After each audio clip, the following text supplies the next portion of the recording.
Hello, my name is Joshua Rudd with Rudd's Home Farm, and today we're going to talk about my 90-day challenge and some updates. Stay tuned to find out more.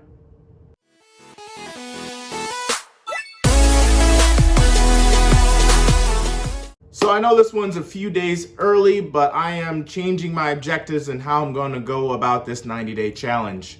This challenge has really changed my mindset and made me into a creator of content instead of a consumer of content.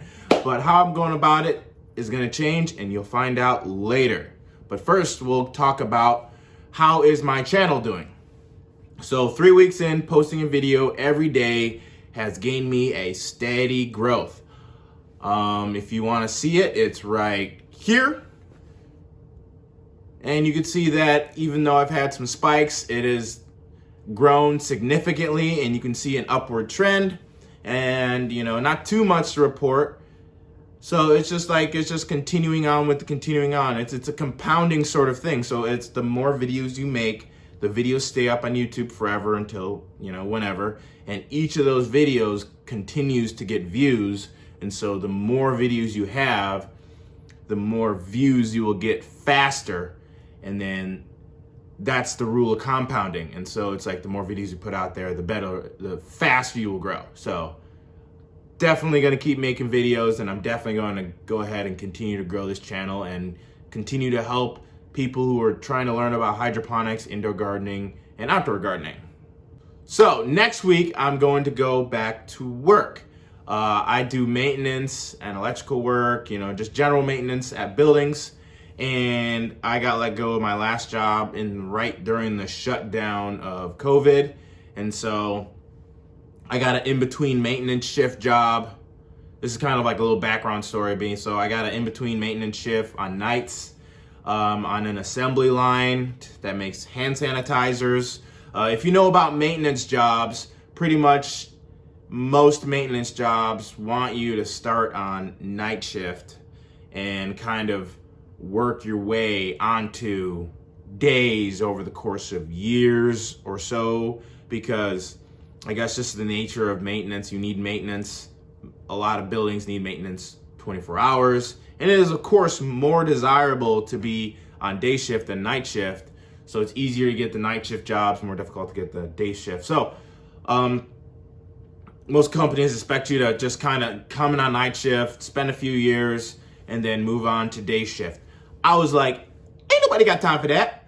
So my last job, the one I got let go from, that was a day job in maintenance. And so as soon as I got that night shift job, by the way, was terrible on me. I mean, it was a great company, but just terrible work hours. I was working 70 to 80 hours a week.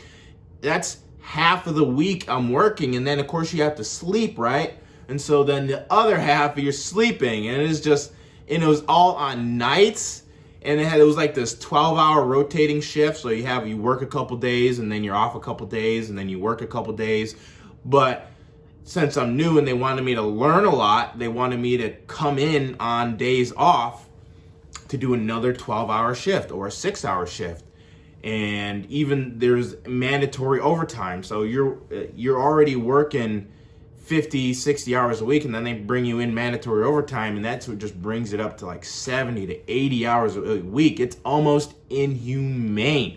It was murdering me. I barely saw my family.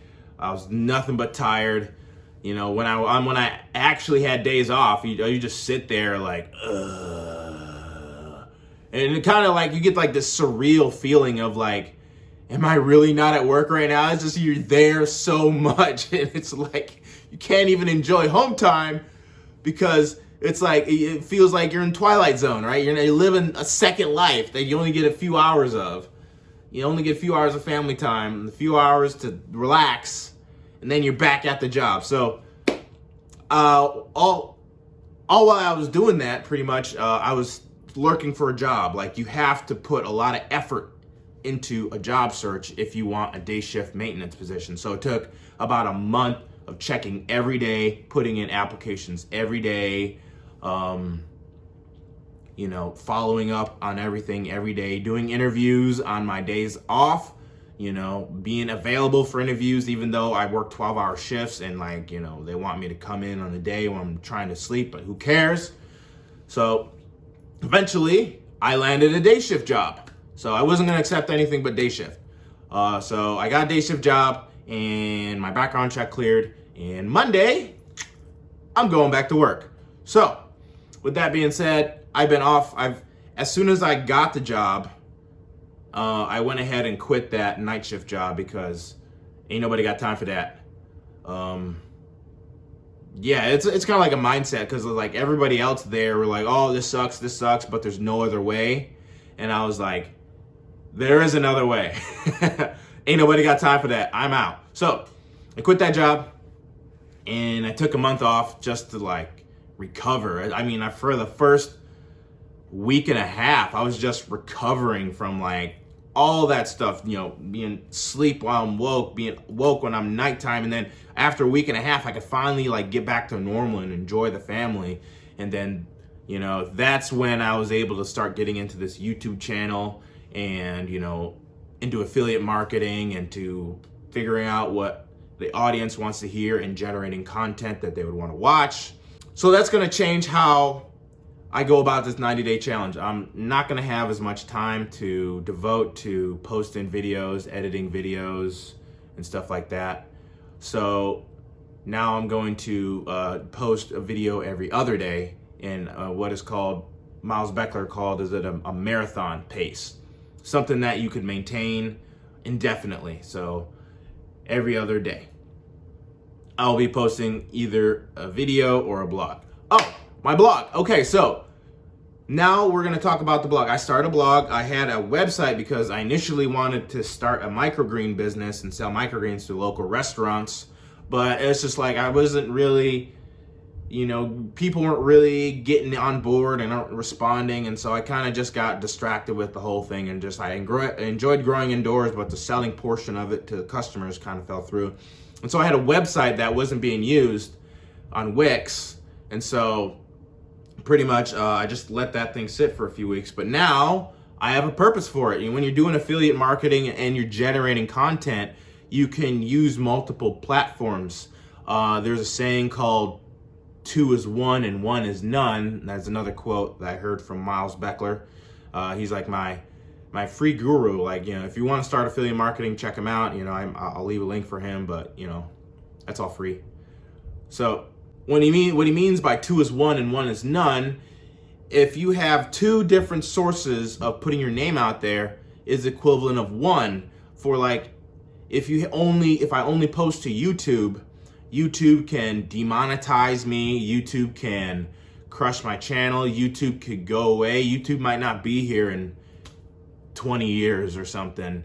I mean, YouTube is just so new. The internet itself is just so new that it's so changing and stuff like that. So if you really want to be secure in what you're doing, you want to have at least 2 different ways to generate content. And so I definitely wasn't going to touch any social medias. Ain't nobody got time to be on Facebook, Instagram, or anything like that. I don't knock those people who do that, but that stuff is way too distracting for me to be on. So I started a blog, which is more geared towards generating content that people would like to enjoy and helping them find the products that they need. That is more affiliate